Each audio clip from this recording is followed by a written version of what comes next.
Now, I would like for the members of the Committee on Bible Translation who are present to come to the platform. We're going to give opportunity to you to ask questions of Doug and of the CBT. CBT members, would you please come? And as you come, Doug is going to introduce each one of you.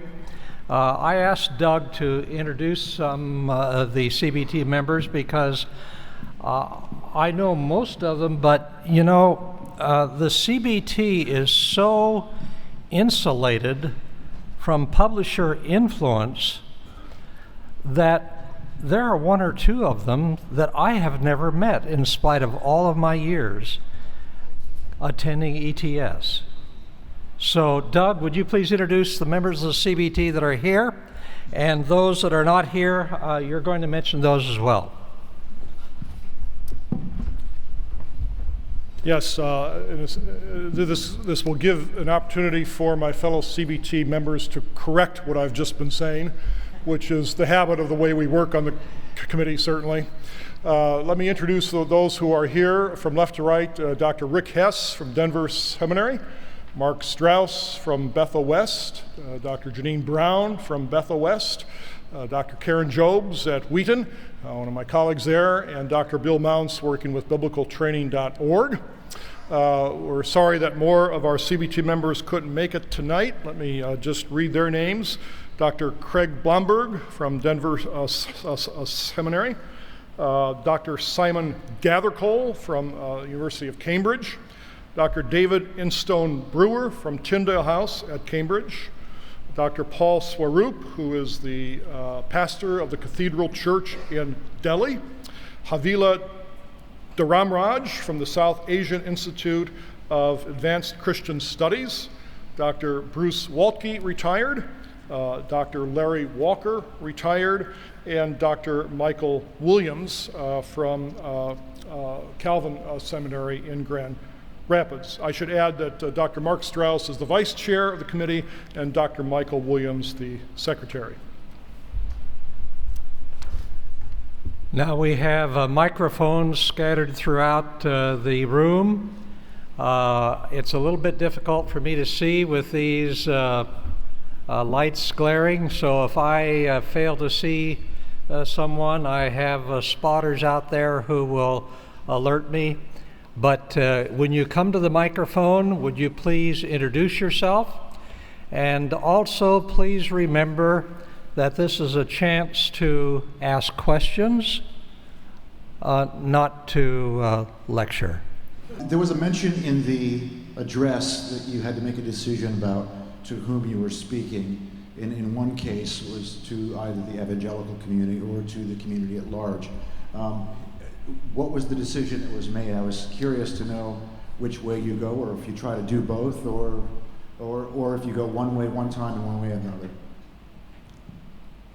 I'll comment on my understanding is we try to do both. I mean, we always keep in mind the larger non-evangelical public, though we recognize the NIV is predominantly an evangelical translation. That's our largest constituency. Jesse, there's someone there. My name's Tony Slavin. I was curious if there's a written policy on translating figures of speech. It seems sometimes that the NIV would remove a figure of speech as it comes into English. For example, 1 Peter 3 on weaker vessel or weaker partner.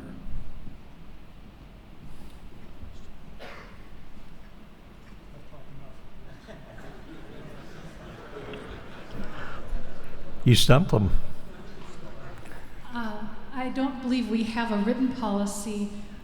The issue of understandability is often a key piece, whether vessel communicates well with a 7th, 8th grade general audience in that context. I was thinking of 1 Peter 1:13, the idiom there of, so in very, I don't want to say literal after he talks, I would say wooden English, to gird your mind kind of picture, so that often we can't communicate well in idioms. I notice the NASB keeps the gird, but also gird your minds for action. NIV, preparing your minds for action, kind of getting rid of the gird word, as I like to say. How much can we keep an idiom? How much do we have to let it go? Part of it is understandability. So my question to our team on Vessel would be, is that understandable? That would be part of the conversation. Another key factor is whether it's a live or a dead metaphor. Is there an image of a vessel in that or not for the original reader? Are they envisioning that picture, or is that a dead metaphor so that they would already go directly to the abstract concept behind the metaphor? I think that's a key factor. Back here. James DeYoung from Westman Seminary. What do we learn from other biblical translators in the past who, in making the Greek translation of the Hebrew Old Testament, do they provide us any guidance for Christians doing their translation?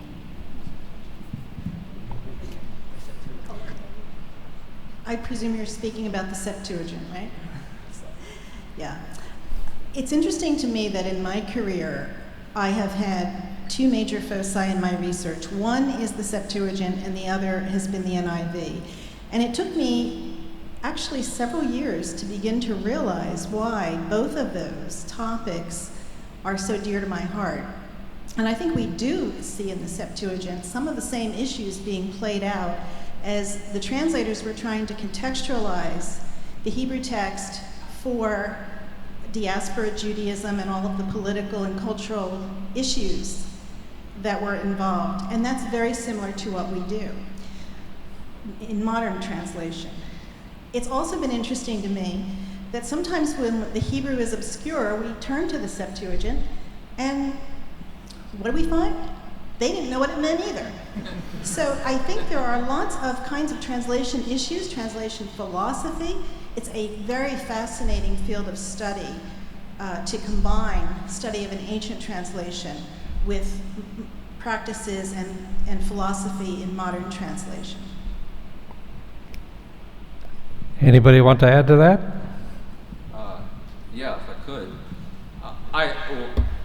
One of the things that strikes me about the Septuagint is that we don't have the original Septuagint. And what we do have is evidence of an evolutionary development over years as the manuscripts vary and differ, but also a tendency in some cases, many significant cases, to translate back towards what may well have been the original text, but in any case it becomes the Masoretic text.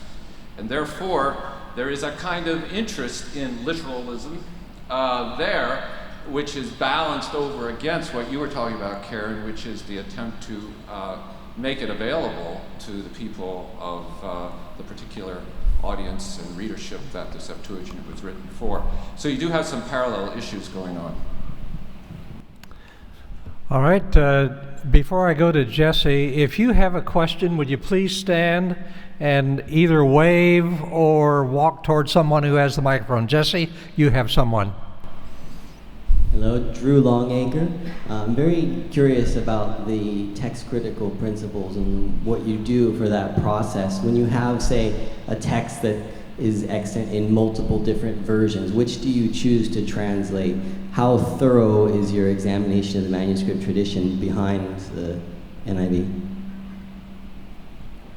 We pay very careful attention to the critical apparatus in both the Hebrew and the Greek as a regular part of our revision process. And often it's the footnotes that will indicate where we think there has been a difficult decision made and we want to reflect the option. We do understand that putting footnotes in the Bible is sort of like a mother putting an apple in her child's lunch. The child is never going to eat it, but the mother feels good about doing it. So we feel good about putting that note in, fearing that no one will read it. Here's again where we should perhaps emphasize the 50-year history. The original translators worked with the Hebrew, Aramaic, and Greek texts of their day, made their decisions. Certain views of the text have shifted a bit over the years. You'll find in the updated NIV a lot more places where we follow the Septuagint against the Masoretic text, recognizing, as most contemporary scholars do, that various discoveries have confirmed the fact that the Septuagint is offering rendering alternative Hebrew manuscripts. So that it continues to be a process that we engage in looking at year by year, and making changes as we think appropriate. Back here. My name is Josh Williams. You said before that the gloss learning approach for Hebrew and Greek words was oversimplistic. What would you suggest as an alternative? Well, I'm going to turn that over to Bill Mouse, because he's the expert here, obviously. And Bill, in fact, may want to correct everything I've said. I try to make it clear that I think that's where you have to start. I don't know of any other option to start there. So if I'm teaching beginning Greek, it's going to be too much to try to give students, a long explanation of what words may mean. They just need to start with a simple equivalent. My concern is that as we work with students as they move on in the language, that we don't help them see there's much more going on. Bill, you should probably have a chance. Yeah, I think a lot of first-year Greek is just how much do you want to simplify it so that people can learn everything they have to learn. And you have to teach glosses in first year, I think. I just don't think there's any way to get around it. Although, during my time, I don't know if you've noticed it, on the NIV, my definitions of adelphos and anthropos have grown in BBG as I've been a little more sensitive. I think that's a function of second-year Greek. I think that's where you have to really start moving students from a gloss to a greater understanding of semantic range. All right, Jesse, over here. I wanted to ask a question about the international in the title New International Version, and to connect that to the nonprofit corporation Biblica, which ensures the objectivity and independence of your translation. So I believe it's true that Biblica has also sponsored some translations into other international languages, such as French and Spanish. Is that true? I think Biblica owns the copyright to La Bible de Semur in French, and I don't know the progress on the Spanish, but I've heard of that. Could someone comment on what Biblica's future goals are in other languages? I want to ask Scott Bollender to address that issue. We do translations in the world's top 100 leading spoken languages. We don't have them all complete. Our missional goal is that what English readers have experienced with this kind of rigor, that same philosophy guides our translations, whether it's Chinese, French, German. We have about 30 projects underway currently where we're working either first time or revising. But our goal is to have the same philosophy of equal rigor to the ancient text, equal rigor to the target in the world's top 100 languages. And we'll be done with that. But we will also keep those fresh with the same kind of rigor that the CBT. Obviously, the committee level is different. There's not a committee on Bible translation per se. They have a name. But the committee that's just completing the revision on La Bible de Semur, which will be done in about 6 months, has been working rigorously, and they're a terrific group of scholars outside of Paris. In fact, I just had an email today that they're this close, waiting for a couple of books to be done. The Hoffnung für alle, our German text, is going to be complete within about a year. And so that is what we call our call in the translation world. We sit with Every Tribe, Every Nation, Wycliffe, UBS, and the other thing that some people don't know is when we're done with the translation, if any other translation entity finds it useful, we welcome them to take our Thai text. Many translation in SIL and Wycliffe and the broader translation community will use the NIV as a reference text. Everyone's trying to use Greek and Hebrew as they can and as the scholars are available in those languages. But the NIV, with its worldwide reach, is often used. But then they will often say, hey, we just heard from SIL, we love your updated Tagalog translation. May we use it to speed our minority language dialects? And we say, absolutely. So it's a big community trying to first complete something for everyone. 7,000 languages. I was at every tribe nation meeting yesterday. 3,800 left to be done, and we think we can complete them by 2033. So everybody has something, but everybody also needs the full Bible. Our brief is full Bible, same philosophy, same rigor first and ongoing, and then trying to help people have those Bibles and use them well. Randall Booth, Biblical Language Center, Israel. And thank you for this opportunity. I think that's a very appropriate and nice opportunity to get feedback. Thank you. My question relates to the current development of philosophy of translation. In 1965, communication theory looked more at the code and expected what was actually written to carry the full message. And over the last 50 years, communication theory has changed, particularly one word, relevance theory, where the written code is now looked at signaling the message, but not necessarily having everything in it, which means for translators, the amount of explicit information may be less in 2015 from 1965. I'm wondering, in the revised and new international version, how this has affected your thinking or processing, the amount of explicit information you want or don't want in a text. I think that's a Mark Strauss question. I agree.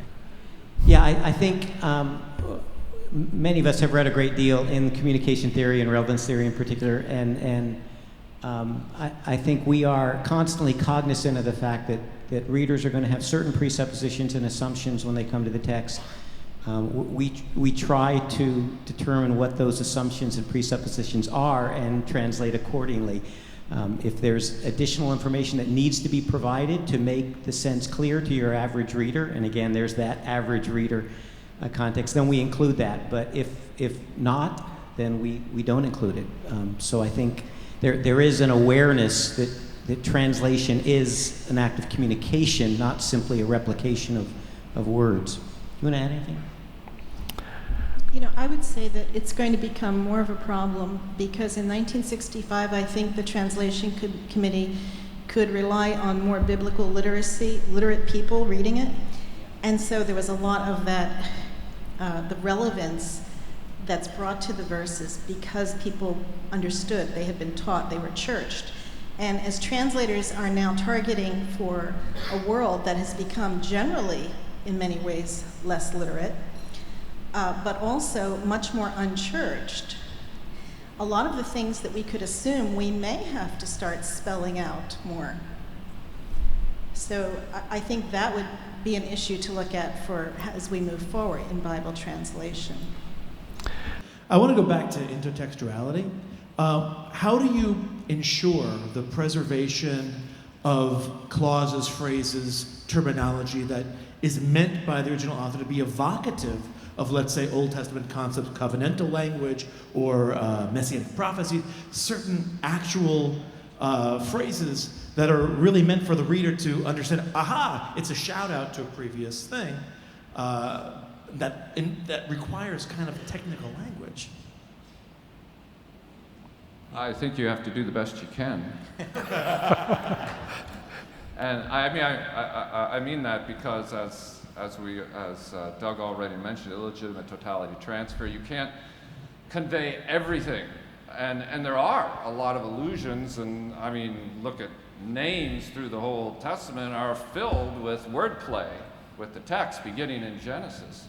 So once you're aware of that, you try to relate those where it seems clear, and then you allow exegesis, commentaries, and other things to take their course and to provide further information about what the text is about. By the way, I'm glad you came back to that. I didn't mean the poetry discussion to be a complete discussion on the subject, and this isn't either. But I do think that, and we struggle with this all the time, and we don't all vote unanimously when it comes down to making decisions. So it is a legitimate concern, and I think we have to be aware of that, and that's part of what our training and background should be about, as well as suggestions that others like yourselves might make towards what we're doing. And then as we take that into account, we try to work with the English language to reflect the best possible words that can communicate that covenantal, messianic, whatever language is there. One of the things, another factor in that answer to that question is committee memory.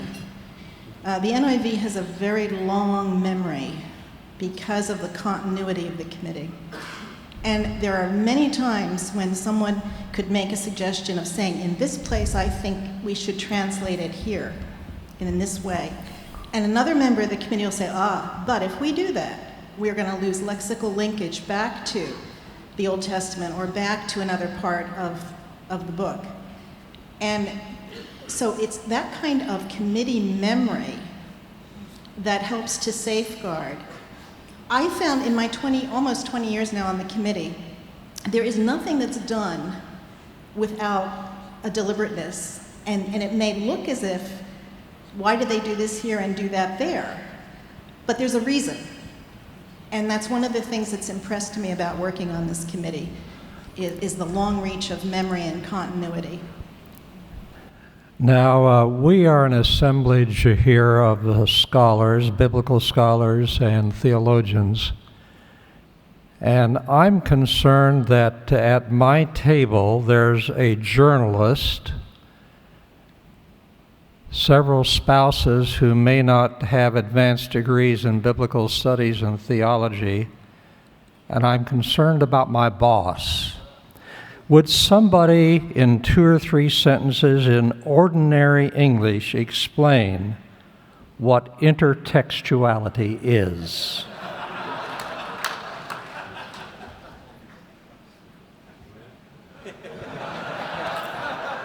This is when you don't want to be chair.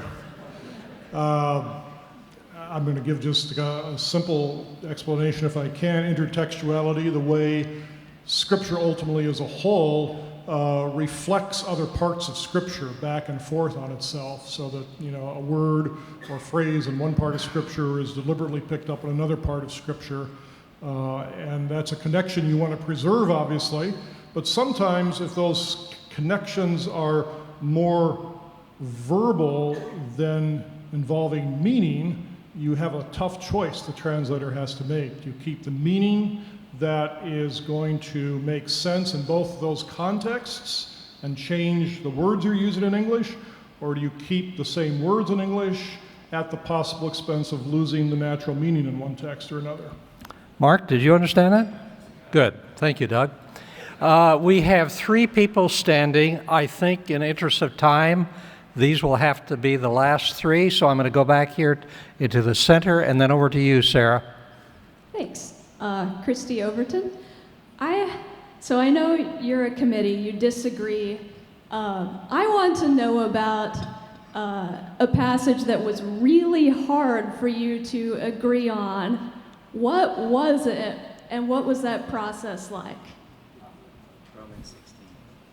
Romans 16, whether Phoebe was a deacon or a servant in the church, was probably the hardest one I have ever agonized over, and we agonized over that one. And what was the conclusion? That was my first year, so that was, what have I gotten myself into, right. But we did spend, I don't know, more than a half an hour. You probably have the records. More than morning. I've blocked it out clearly. Yeah, I mean, there were very, very strong arguments back and forth. Most of the people on the committee are passionate about what they're doing, which we like. We usually end up being willing to eat a meal together afterwards, but passion is part of it. Very definite opinions are expressed, and in the case of Romans 16:1, it's a good example of, not only figuring out the Greek, but figuring out the English. What does the word deacon communicate to modern English speakers. And the fact is, as we well know, that in the U.S., certainly, depending on the denomination you're in, deacon means one thing or something quite different.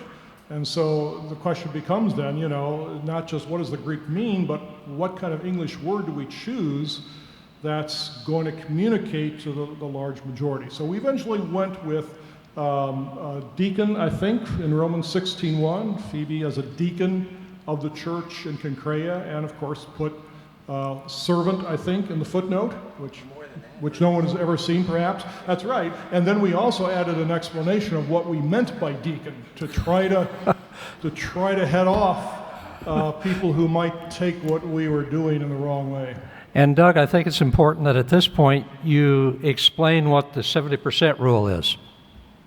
CBT, since the beginning, has instituted a policy in all its revisions that in order to revise the existing NIV text, a vote of approximately 70% of the members is required. So it's a, if it ain't broke, don't fix it approach, respecting the very good work that the translators before us have done.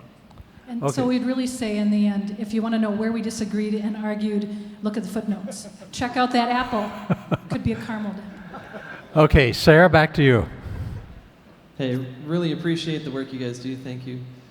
Going back to the text critical apparatus and the manuscript tradition, I'm just wondering if you could explain the reasoning behind the way you treat the longer ending of Mark and the adulterous woman. I'm just glad that Dr. Craig Blomberg is in here right now.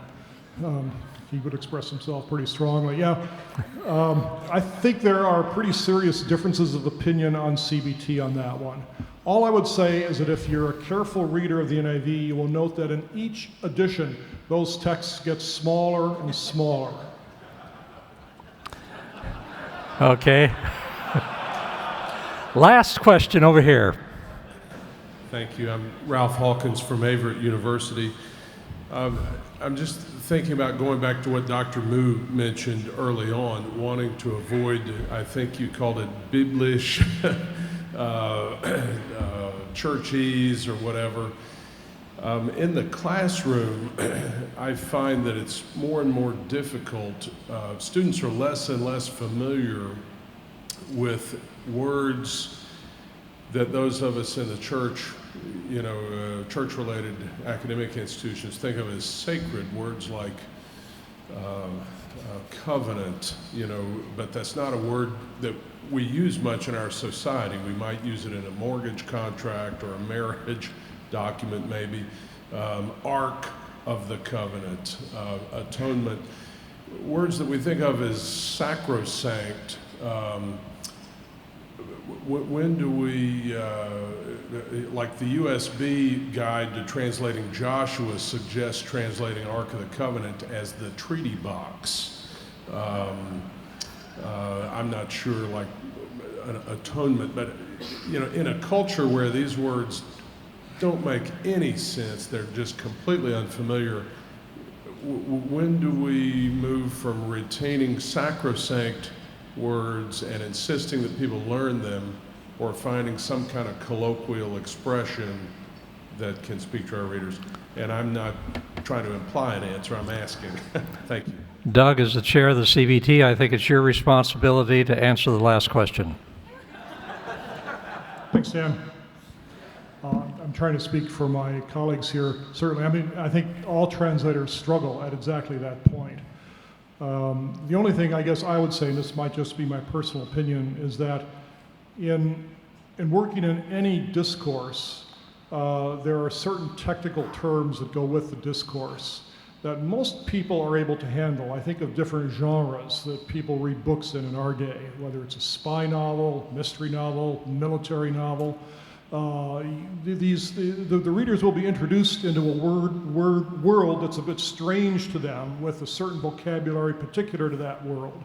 And if they just keep reading, I think most people are able to start getting a sense of what's going on, even though the language is somewhat technical.